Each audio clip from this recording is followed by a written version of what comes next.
Welcome back to the electromagnetic waves and transmission line day 4. Now the today's topic is wave propagation in free space or lossless dielectric. Wave propagation in free space or lossless dielectric. Now if you observe that I have considered an uniform plane wave in free space. UPW is nothing but uniform plane wave. This is the uniform plane wave in free space. Now let us assume this is equation number 1. Now I am expressing this equation number 1 in phasor form.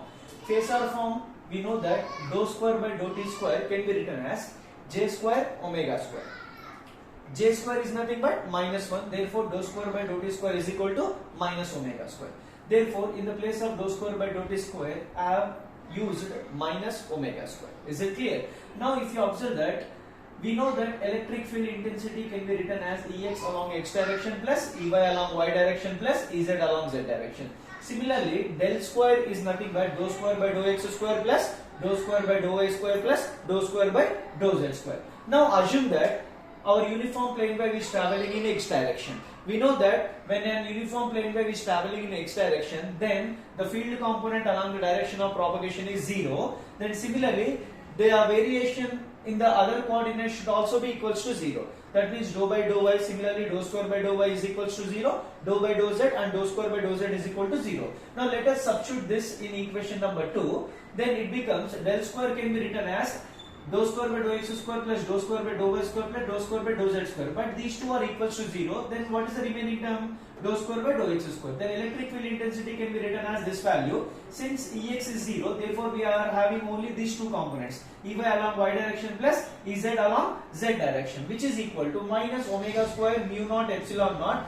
Then this can be written as Ey along y direction plus Ez along z direction. Now if you observe that I am comparing the y and z components on both sides, then it becomes dou square by dou x square Ey, which is equal to minus omega square mu naught epsilon naught Ey. Okay, similarly dou square by dou x square Ez, which is equal to minus omega square mu naught epsilon naught Ez. Let us assume equation number 3 and equation number 4. Now I have considered the equation number 3. Now if you observe that this term I have taken to this side, then it becomes positive term. Now let us assume that this term is equals to beta square, where beta is nothing but phase shift constant expressed in radians per meter. Okay, beta square, this is phase shift constant which is expressed in radians per meter. Okay, now if you observe that if beta square is equal to omega square mu naught epsilon naught, then beta can be written as omega under the root mu naught epsilon naught. Therefore in this place I have used beta square Ey is equal to 0. Now we know that the general solution of this type of differential equation can be written as, this is the term we are having, therefore Ey is equal to C1 e power minus j beta x plus C2 e power j beta x, where C1 and C2 may be any amplitudes. Now if you observe that, how I got this j beta x minus and plus, if you observe that, now d square by dx square I have written as capital letter D square, then d square into Ey plus beta square into Ey is equal to 0. Ey I have taken common and I have sent to that side, then it becomes 0. Therefore d square plus beta square is equals to 0. Then d square is equal to minus beta square. Then we know that minus can be written as j square. Therefore in this place I have used j square beta square. Then d can be written as plus or minus, it comes under the root, then square root gets cancelled, therefore plus or minus j beta. In this manner you have to determine this value. How you got this? This is, x is nothing but, we have assumed that the direction of propagation is along x direction. Now I hope that you have understood this step, right?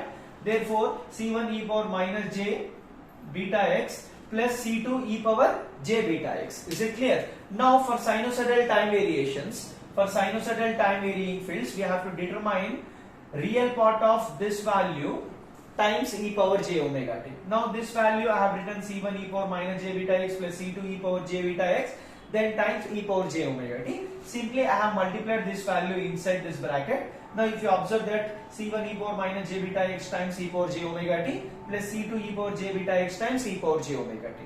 Now in these two terms I have taken j as a common term, then it becomes omega t minus beta x. Here also I have taken j as a common, then it becomes omega t plus beta x. Okay, now if you observe that this is the real part, we require the real part of this value. We know that e power j theta can be written as cos theta plus j sin theta. That means if you observe that in this term it is in the form of e power j theta, that means we required what? Only the real part of this. Now if you observe that e power j, let us assume this is theta, then it becomes what? Cos theta, that means cos omega t minus beta x plus j sin omega t minus beta x. That means we require real part only, therefore I have considered cos omega t minus beta x. Similarly, if you observe that here c2 into e power j omega t plus beta x, once again e power j theta, it can be written as cos theta plus j sin theta. That means cos omega t plus beta x plus j sin omega t plus beta x. That means I require only the real part. Therefore, the final solution will be, if you observe, the final solution will be, now if you observe that Ey, okay, the time variation of this is equals to C1, this I require the real part of this. That means cos omega t minus beta x plus C2 e power j theta. Once again I require the real part. That means cos omega t plus beta x. Okay, this is the wave propagation in free space or lossless dielectric. This first term represents positive x direction.